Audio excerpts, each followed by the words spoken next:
In this video, we're going to look at solving the Rubik's Cube when our progress is first layer solved, second layer solved, and the third layer has the corners that are all correctly positioned and oriented, and the sides have incorrect position and or orientation.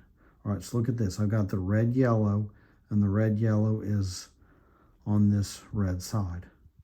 But I've got green over blue, I've got orange over green, and I've got blue over orange. So what's going to happen here is my green has to migrate to the right, my orange has to migrate to the back, and my blue has to migrate to the left.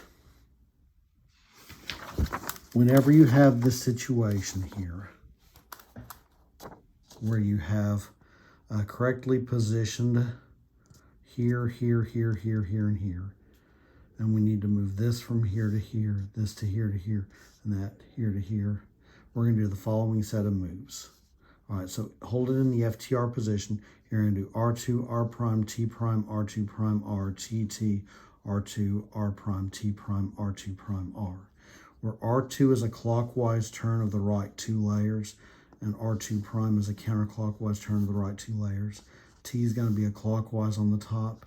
T prime is going to be a counterclockwise on the top. Now, when you do your R2, what does it mean to turn two layers?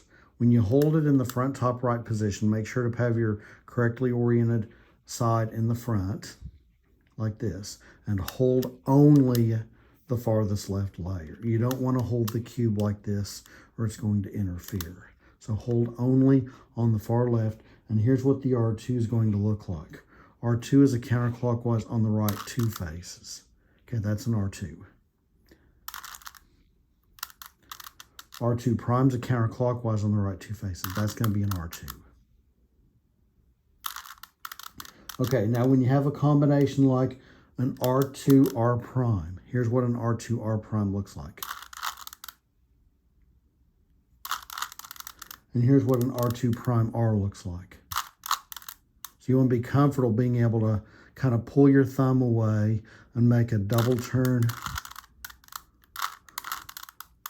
Okay, like this.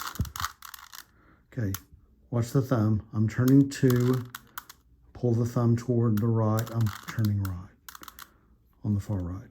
So 2 layers move, then 1 layer moves.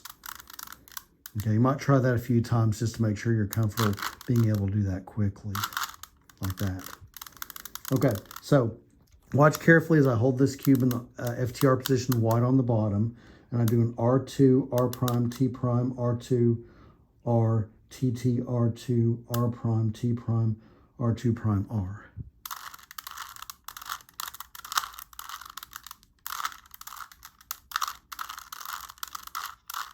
And now all of a sudden, I've got my red correctly positioned, though not correctly oriented.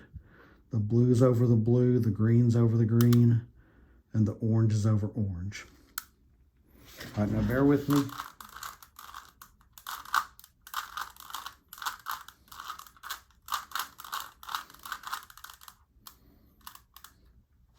What happens if we have to send the blue to the left, the orange to the back, and the green to the right, or something similar?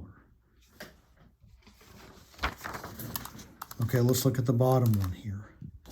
If the movement has to go, this is the correctly positioned side, and you have to go from here to here, and from here to here, and from here to here. Here's your sequence of moves. It's very similar.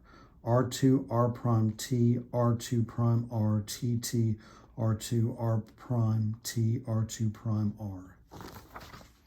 Okay, watch carefully as I do this sequence of moves.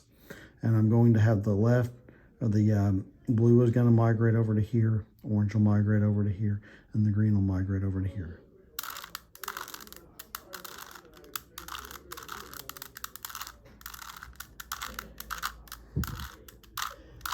Okay, now all of a sudden I've got my red over the red, blue over the blue, the green over the green, and the orange over the orange.